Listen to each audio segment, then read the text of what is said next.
Hello दोस्तों, आज की इस वीडियो में आप लोग को बताऊंगा कि आप आधार परीक्षा अध्ययन जो कि 4 आप कैसे प्रश्न और उत्तर को आप जान सकते हो। तो वीडियो को आपको प्लीज़ एंड तक वॉच करना, क्योंकि आज मैं आपको बताऊंगा आधार नामकरण और अध्ययन प्रक्रिया तो आपको किस प्रकार आपको करना है। तो चलिए वीडियो को हम स्टार्ट करते हैं बिना किसी देरी के। तो वीडियो को प्लीज़ एंड तक वॉच करना। तो सबसे पहले हम कर लेते हैं बात, जो कि पहला क्वेश्चन है हमारा, और यहाँ पर आधार जनरेशन के लिए प्रतीक्षा समय क्या है, जो कि यहाँ पे आप पढ़ सकते हो। पहला क्वेश्चन तो किसके बीच में होना चाहिए, तो यहाँ पे 90 दिनों के अंदर जो कि जन प्रतीक्षा समय करना चाहिए आधार कार्ड बनने का समय। तो यहाँ पे दूसरा क्वेश्चन हमारा जो कि स्टार्ट हो रहा, तो आप देख सकते हो आधार नामकरण के विभिन्न प्रकार क्या हैं। तो आधार प्रकार के जो विभिन्न प्रकार क्या हैं, तो ऑप्शन नंबर बी उसका राइट आंसर है। दस्तावेज आधारित, परिचयकर्ता आधारित, परिवार आधारित और बाल नामकरण के प्रमुख भौतिक। ठीक है, तो आपको बी ऑप्शन सही है। तो चलिए, तो यहाँ पे हम तीसरा क्वेश्चन को पढ़ लेते हैं। वीडियो को प्लीज़ ध्यान से देखना, और क्योंकि एक क्वेश्चन बहुत ही इम्पोर्टेंट है जो कि आपके एग्जाम में आधार सुपरवाइजर में आने वाले हैं। अगर आप इस वीडियो को कंप्लीट वॉच करते हो तो मैं गारंटी के साथ कहता हूँ कि आपका जो एग्ज़ाम वो आपका 80+ आएगा, और 80+ आप क्वेश्चन को हल करके अनिवार्य करके आओगे और पास होकर आओगे। सुपरवाइजर ऑपरेटर का आपको सर्टिफिकेट मिल जाएगा। तो तीसरा क्वेश्चन है हमारा, आधार नामकरण के लिए निवासी कौन सा फॉर्म भरना अनिवार्य है। तो यहाँ पे आपको पता है आधार कार्ड बनाने के लिए और आधार कार्ड अपडेट करने के लिए आधार नामकरण और सुधार फॉर्म, ए फॉर्म आपको भरना अनिवार्य है, जो कि ए नंबर का। चलिए, तो यहाँ पर चौथा ऑप्शन हम क्लिक करते हैं और देखते हैं। एक अधिक नामकरण के मामले में एक अधिक आधार संख्या उत्पन्न होती है, तो इसमें गलत ऑप्शन है। तो यहाँ पे आप देख सकते हो बिल्कुल नहीं हो सकती।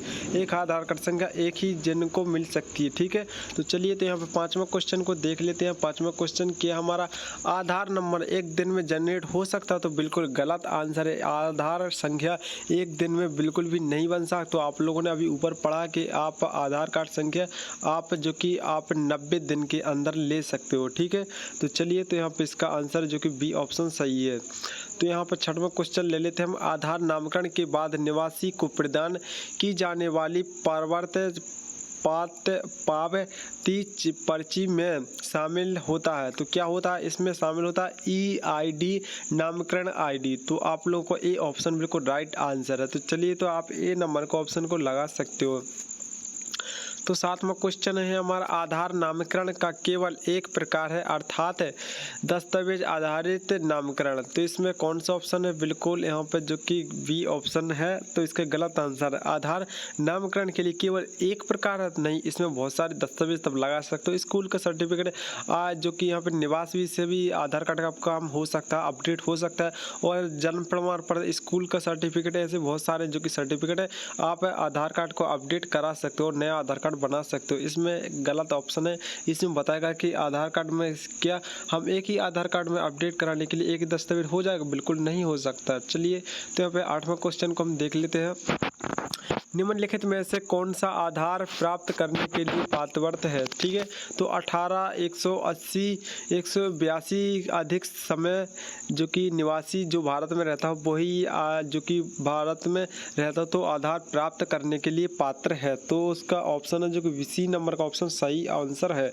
तो चलिए, तो इसमें हम आंसर नंबर यहाँ पर 9 नंबर का ऑप्शन, कोई निवासी 182 दिनों या उससे अधिक अवधि में भारत में रहता है जिसके पास आवश्यक दस्तावेज आधार नामकरण के लिए पात्र है। तो बिल्कुल राइट आंसर तो बिल्कुल है। वो आप लोगों ने अभी पढ़ा है कि 182 वाला, जहाँ पे भी आपको 182 आता है तो आपको सोच समझ के ध्यान पूर्वक आपको इसका आंसर देना है। तो चलिए, 10वां क्वेश्चन को हम पढ़ लेते हैं। भारत का कोई भी नागरिक क्या यह तक कि वो पिछले साल विदेश में रह रहा है तो आधार के लिए पात्र है। तो बिल्कुल गलत आंसर है। तो पिछले साल वो विदेश में रह रहा, पिछले साल रहेला, तो आपको पता है कि करीब 182 दिन यानी कि 6 महीने तक आपको इंडिया में होना चाहिए, तभी वो भारत में आधार कार्ड बनाने के लिए नाम हो सकता है अनिवार्य। ठीक है, तो चलिए, तो यहाँ पर 11वां का उस क्वेश्चन देख लेते हैं, पढ़ लेते हैं। कोई भी निवासी जिसके पास कोई आधार दस्तावेज नहीं है, अन्य प्रकार के नामकरण के लिए अद्यत नामकरण किया जा सकता है? बिल्कुल नहीं किया जा सकता। उसके पास आपके पास कोई भी चीज़ नहीं तो आप कैसे आधार कार्ड को दस्तावेज को जो कि आधार अपडेट नया आधार कार्ड बना सकते हो? तो ये बिल्कुल नहीं हो सकता। चलिए तो 12वां क्वेश्चन को यहाँ पे हम देख लेते हैं और रीड कर लेते हैं। एक से अधिक आधार संख्या जारी किया जाने के अलावा अन्य कारणों से आधार संख्या न होने की स्थिति में निवासियों को फिर से नामकरण करने के लिए आवश्यकता होगी। बिल्कुल सच कि अगर उनके पास कुछ नहीं है, जैसे आधार संख्या न होने की स्थिति में निवासी को फिर से आधार नामकरण की आवश्यकता होती है। बिल्कुल राइट आंसर है। तो चलिए तो यहाँ पे हम 13वां क्वेश्चन को पढ़ लेते हैं। दस्तावेज आधारित नामकरण में निम्नलिखित में से कौन सा अनिवार्य है? तो आपको पता है कि जैसे कि दस्तावेज आधारित यानी कि आपका बच्चे का या कोई से कभी नया आधार कार्ड बनता है तो उसमें आप दस्तावेज को आप देख सकते हो। इसमें यहाँ पे लिखा सभी पिता बच्चे का परिचय देता, तो ये बिल्कुल गलत आंसर है। तो आपको ए नंबर को आप पढ़ लीजिए ध्यान से। निवासी अपना POO आधार कार्ड अनिवार्य POI और अनिवार्य POO जो कि POR विकल्प जमा करता है। ठीक है, तो इसका जो कि ए नंबर का ऑप्शन बिल्कुल राइट आंसर हो जाएगा। तो चलिए तो यहाँ पर हम 14 नंबर का क्वेश्चन को देख लेते हैं। निम्नलिखित में से किस प्रकार नामकरण के निवासी द्वारा POI POA और POR के दस्तावेज जमा करने में शामिल है? तो इसमें क्या हुआ कि इसमें जो ए नंबर है दस्तावेज आधारित कर नामकरण। ठीक है, तो दस्तावेज आधारित नामकरण। तो चलिए तो यहाँ पे 15वां क्वेश्चन को पढ़ लेते हैं। इसमें 15वां क्वेश्चन क्या है? परिचयकर्ता आधारित नामकरण में परिचयकर्ता से संबंधित जानकारी में निम्नलिखित मदों में से कौन सा शामिल है? IB परिचय का नाम, और यहाँ पे जो दूसरा ऑप्शन है परिचयकर्ता का आधार संख्या, और जो तीसरा नंबर परिचयकर्ता के परिवार का विवरण, और चौथा ऑप्शन है परिचयकर्ता का भौतिक मूल जो शैक्षिक योग्यता, और पांचवा ऑप्शन है परिचय की बायोमेट्रिक जानकारी। तो इसमें ऑप्शन जो कि यहाँ पे सी नंबर का ऑप्शन बिल्कुल राइट आंसर है। तो आप इसको देख सकते हो डी नंबर का जो आंसर कह रहा, तो आपको डी नंबर पर ऑप्शन में आप देख सकते हो जो कि सी नंबर का ऑप्शन ये पहला सही है और दूसरा सही है और तीसरा सही है। ठीक है, तो चलिए तो यहाँ पर हम दूसरा देख लेते हैं। 16वां क्वेश्चन, परिचयकर्ता आधारित नामकरण की सुविधा के लिए कौन सा परिचयकर्ता बन सकता है? तो आपको पता है कि ऑपरेटर और सुपरवाइजर तो एक कंपलसरी ये तो बिल्कुल भी नहीं बन सकते। तो चलिए तो यहाँ पे हम और देख लेते हैं जो कि हमारा आंसर है। तो आंसर डी नंबर का आंसर है। डी नंबर का आंसर क्या कह रहा है कि यहाँ पे दोनों का मतलब क्या है कि दूसरा और तीसरा रजिस्ट्रार के कर्मचारी, रजिस्ट्रार मतलब के जो नीचे कर्मचारी निर्वाचक समय स्थानीय निकाय सदस्य स्थानीय जो कि निवासी वहीं का हो, या फिर आंगनवाड़ी कार्यकर्ता जो कि बी नंबर का, और एजेंसी जो शिक्षकों को प्रभावशाली व्यक्ति, तो वो लोग हैं जो कि परिचयकर्ता बन सकते हैं। जैसे कि पर्चे वो बांटने वाला काम होता है, लेखा जोखा वाला काम होता है, तो वो लोग कर सकते हैं। 17वां क्वेश्चन को आप पढ़ लीजिए। क्या संचालक पर्यवेक्षक और आपको पता है पर्यवेक्षक और सुपरवाइजर में आपको बिल्कुल भी कंफ्यूज नहीं होना, तो सुपरवाइजर और पर्यवेक्षक एक ही है। क्या संचालक सुपरवाइजर परिचयकर्ता बन सकता है? तो बिल्कुल नहीं बन सकता। तो मैंने आपको पहले ही बता दिया ऑपरेटर और सुपरवाइजर ये बिल्कुल भी नहीं बन सकते। तो चलिए तो 18वां क्वेश्चन को देख लेते हैं। निम्नलिखित में से कौन सा परिचयकर्ता आधारित नामकरण को संदर्भित करता है? तो कौन करता है? तो इसमें आपको बी नंबर का ऑप्शन बिल्कुल राइट आंसर। एक स्वस्थ कार्यकर्ता निवासी को ऑपरेटर के पास भेजता है। तो जो कार्यकर्ता होता है तो निवासी का जो हो ऑपरेटर के पास भेजता है, स्वस्थ कार्यकर्ता। ठीक है, तो एक है। तो चलिए तो यहाँ पर 19वां क्वेश्चन को देख लेते हैं। निम्नलिखित में से कौन सा नामकरण बालक के पात्र है? तो आपको पता है कि 5 साल के जो नीचे वाला ऑप्शन है तो वो बाल नामकरण के पात्र है, तो जिसकी उम्र बच्चे की 5 साल से नीचे होनी चाहिए। तो चलिए तो यहाँ पर 20वां क्वेश्चन को देख लेते हैं। यदि निवासी सुझाव देता है तो किसी भी व्यवसाय को बिना बायोमेट्रिक की जानकारी के एक बच्चे के लिए रूप निर्माणित किया जा सकता है? तो बिल्कुल इसका गलत आंसर बिल्कुल नहीं किया जा सकता। तो यहाँ पे हम देख सकते हो 21वें क्वेश्चन को पढ़ लेते हैं। 5 वर्ष की उम्र की बच्चे की सहित सभी व्यक्तियों को नामकरण बायोमेट्रिक की जानकारी देनी चाहिए। तो बिल्कुल गलत ऑप्शन है। 5 वर्ष की उम्र के नीचे की सभी व्यक्तियों को बिल्कुल नहीं दे सकते। अगर 5 साल से बच्चा ऊपर है तो उनको तो बायोमेट्रिक लगेगी। अगर 5 साल की कम उम्र है तो उनको बायोमेट्रिक फिर लगना अनिवार्य है, वो तो आपको पता ही है, वो बायोमेट्रिक नहीं लगेगी। ठीक है, तो इसमें गलत आंसर है, तो आपको सही ऑप्शन लगा देना, जो कि यहाँ पे बी नंबर का ऑप्शन बिल्कुल राइट आंसर है। तो 22 नंबर का हम देख लेते हैं। आधार के नामकरण करते समय किसी भी भाषा का उपयोग किया जाता है? तो बिल्कुल नहीं किया जाता। जाति का किसी भी जाति का प्रयोग नहीं किया जाता। तो चलिए, तो इसमें जो कि ए नंबर का ऑप्शन बिल्कुल राइट आंसर। तो आपको पता है जाति का उसमें बिल्कुल भी ऑप्शन जो कि नहीं होता, नाम, पता, आयु ये सब होता है, लेकिन जाति कहीं पर नहीं दी जाती कि यहाँ पे कौन सी कास्ट का है। ठीक है, तो चलिए, तो यहाँ पे 23वें क्वेश्चन को देख लेते हैं। निम्नलिखित में से कौन सी सूची HOF है के आधारित नामकरण में दर्ज की जाती है? परिवार, एक मुखिया का नाम, निवासी का POH, और तीसरा संबंध का प्रमाण, और मुखिया के परिवार का आधार नंबर, नामकरण के समय का मुखिया की बायोमेट्रिक पुष्टिकरण। तो इसमें जो कि डी ऑप्शन बिल्कुल राइट आंसर है। और डी ऑप्शन को आप देख लीजिए, दिए गए सभी का ऑप्शन जो कि बिल्कुल राइट आंसर है। तो चलिए, तो यहाँ पे हम देख लेते हैं 24वां क्वेश्चन क्या क्या रहा। परिवार के मुखिया के नामकरण के लिए अनिवार्य दस्तावेज क्या है? तो परिवार के मुखिया के नामकरण के दस्तावेज जो कि ए और बी दोनों है। निवासी का परिवार के मुखिया का संबंध POR, मुखिया का आधार संख्या। तो बिल्कुल एक कंपल्सरी दोनों लगेंगे। 25वां क्वेश्चन है बाल नामकरण के लिए दस्तावेज। तो यहाँ पर जन्म प्रमाण पत्र और किसी भी माता पिता का जो कि आप आधार कार्ड संख्या, बच्चे का जन्म प्रमाण पत्र संबंध होना चाहिए। तो बिल्कुल इसको राइट आंसर बिल्कुल डी ऑप्शन पे बिल्कुल लगा देना, आपको बिना देखे, बिना आँख मीच के लगा देना एक बार पढ़ने के बाद। तो यहाँ पर 26वां क्वेश्चन कह रहा है बच्चे के नामकरण के मामले में नामकरण फॉर्म किस पते का उल्लेख किया जाता है? तो नामकरण केंद्र द्वारा। ठीक है, तो जो कि नामकरण केंद्र द्वारा लिंग के माता पिता का पता। तो बच्चे के नामकरण के मामले में फॉर्म के किस पते को किया जाता है? तो आपको पता है कि जो माता पिता का एड्रेस होता तो आप उसी पते के एड्रेस पे जो कि फिल कर सकते हो अपने फॉर्म को, जो बच्चे का जो नया आधार कार्ड बनता है। तो चलिए, तो यहाँ पे हम दूसरा क्वेश्चन को पढ़ ले। 27 को आधार नामकरण के लिए ऑपरेटर जितनी चाहे उतनी राशि का चार्ज कर सकता? तो बिल्कुल कंपल्सरी ये बिल्कुल चार्ज नहीं कर सकता।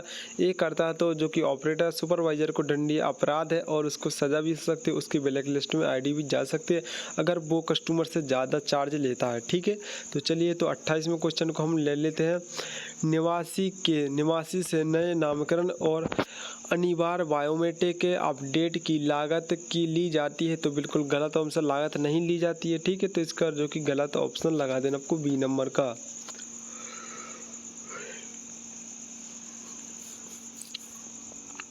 चलिए, तो यहाँ पर 29वां क्वेश्चन को पढ़ लेते। प्राधिकरण द्वारा निर्धारित अधिक राशि वसूल करने पर संचालक पर्यवेक्षक जो कि सुपरवाइजर की विरोध की कार्रवाई की जाएगी? तो बिल्कुल राइट ऑप्शन जो कि की जाएगी, ब्लैक लिस्ट में जाएगी ID, और FIR और चेतावनी। ठीक है, तो जो इसका आंसर है A और 2, ये तो 2। ठीक है, तो आपको 2 ऑप्शन में बिल्कुल राइट ऑप्शन है, तो लगा देना है।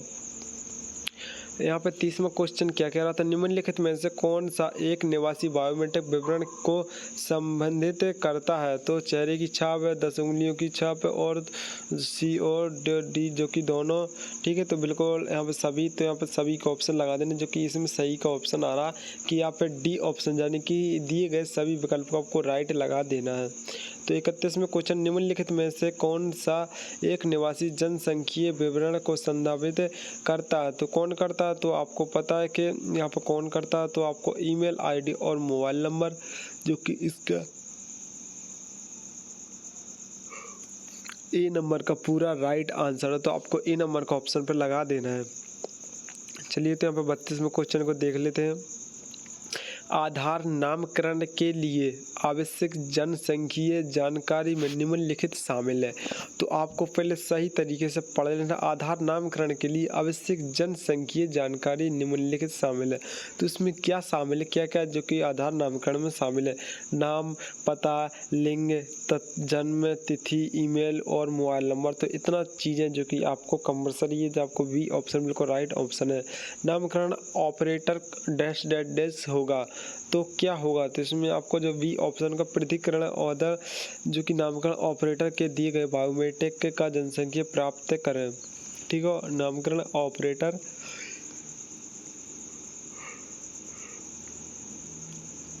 तो चलिए, तो यहाँ पे हम 34वें क्वेश्चन को देख लेते हैं। निम्नलिखित में से किसी अनिवार्य अध्ययन की आवश्यकता है, तो किसकी आवश्यकता? तो यहाँ पर सी ऑप्शन का बच्चे की बायोमेट्रिक जानकारी जिसमें 5 साल की उम्र पूरी कर ले। ठीक है, तो अध्ययन की जरूरी है। आवश्यकता निम्नलिखित में किस अनिवार्य को आवश्यकता है? निवासी के नाम का सुधार करना, तो ईमेल आईडी को अपडेट करना। तो आप पढ़ सकते हो, बहुत ही सिंपल क्वेश्चन है।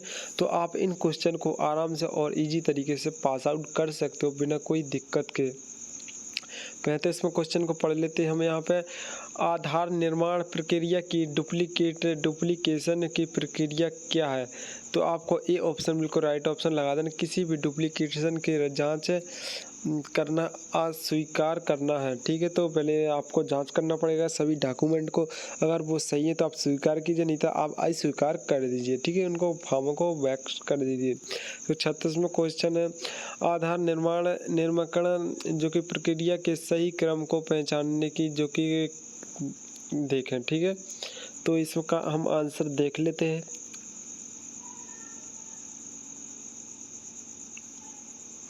जो कि सी नंबर का बिल्कुल राइट आंसर। सी नंबर पर क्या क्या आ रहा है? बी, आई और जो कि B 2 number, 3 number, 4 number. 2 number को पढ़िए पहले। CIR और तीसरा नंबर यहाँ पे नामकरण के पैकेट प्राधिकरण की सत्यापन और उत्पन्न जो चौथा में उत्पन्न करता है अदर नामकरण निवासी सूचित किया जाता है। ठीक है,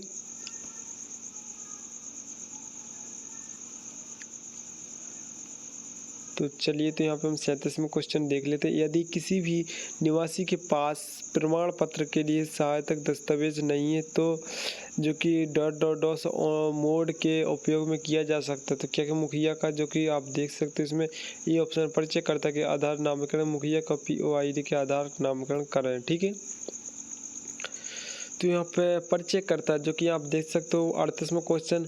बच्चे के लिए अनिवार्य बायोमेट्रिक अपडेट है। तो यहाँ पर निःशुल्क अगर आप बच्चे का बायोमेट्रिक करते हो, जैसे कि आप नया आधार कार्ड बनाते हो, बिल्कुल निःशुल्क है। 10 रुपये, 15 रुपये, 20 रुपये तो इसमें लेकिन दिया जाता है, लेकिन वो फ्री नहीं होता। ठीक है, तो उसमें जो क्वेश्चन है तो आपको उसी को पढ़ना, उसी को आपको सही टिक करना, चिन्ह करना। ठीक है, तो 38वें क्वेश्चन को पढ़ ले। निम्नलिखित में से किस मोड के में निवासी को अपने बायोमेट्रिक विवरण को अपडेट करने के लिए इस्तेमाल किया जाना चाहिए? तो आपको पता है बायोमेट्रिक अपडेट करने के लिए नामकरण केंद्र जाकर ही आप अपडेट कर सकते हो। ठीक है, तो चलिए 44वां ऑप्शन को आप पढ़ लेते हैं।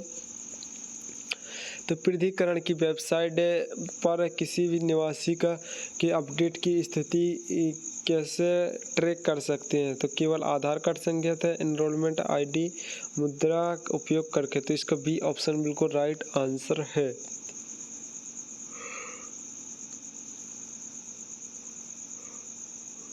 इसका 42वां क्वेश्चन को हम पढ़ लेते हैं। आधार संख्या निवासी को भौतिक रूप में भेजी जाती है। तो कहाँ कहाँ पे भेजी जाती है? तो पात्र द्वारा जो कि भेजी जाती है। भौतिक का मतलब आप समझ सकते हैं, भौतिक जो कि पात्र द्वारा भेजी जाती है। ईमेल, वेबसाइट जो कि टेक्नोलॉजी है और ये इंटरनेट दुनिया। ठीक है, तो आपको D नंबर का ऑप्शन सही टिक लगा देना है।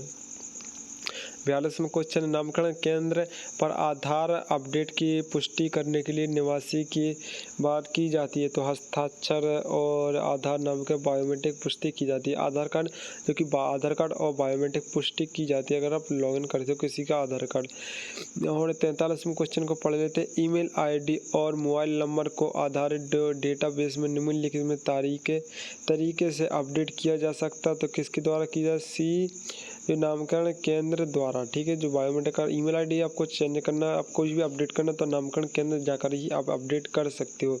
तो 44वां क्वेश्चन है, आप पढ़ सकते हो। आधार डेटाबेस में नामांकन पता मोड में किया जा सकता है, पता मोड में किया जा सकता है तो बिल्कुल सी ऑप्शन में दिए गए सभी आप नामकरण केंद्र जाकर भी कर सकते हो और USG पोर्टल से भी कर सकते हो, ठीक है। इसका डी ऑप्शन बिल्कुल राइट आंसर है।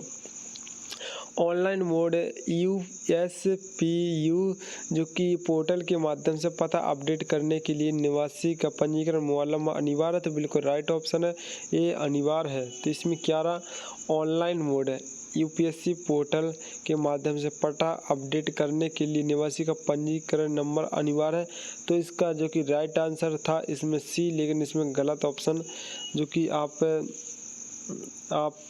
इसमें पढ़ सकते हो जो कि गलत जवाब है और सही जवाब। तो इसका जो कि गलत जवाब और सच है, तो इसमें जो कि आपको लगा देना जो कि ए नंबर का आपको लगा देना, ए नंबर का सही, ठीक है।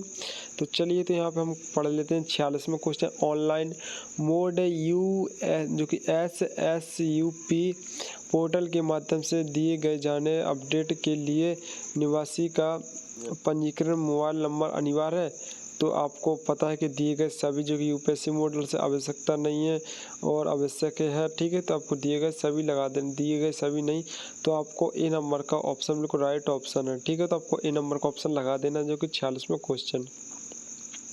47वें क्वेश्चन को पढ़ लेते हैं। SSUP पोर्टल के माध्यम से एड्रेस अपडेट सबमिट करने के लिए mobile number OTP one time password भेजा जाता है पंजीकृत मोबाइल नंबर पर, तो बिल्कुल राइट आंसर है इसका ए नंबर का आप ऑप्शन लगा दीजिए। चलिए तो 48वें क्वेश्चन को पढ़ लेते हैं। ऑपरेटर और सुपरवाइजर अपने द्वारा दिए गए सभी अपडेट के लिए अपना मोबाइल नंबर अपडेट कर सकते हैं, तो बिल्कुल इसका गलत ऑप्शन है। आप बायोमेट्रिक मोबाइल नंबर अपडेट बिल्कुल नहीं कर सकते, आपको केंद्र जाकर ही करना पड़ेगा।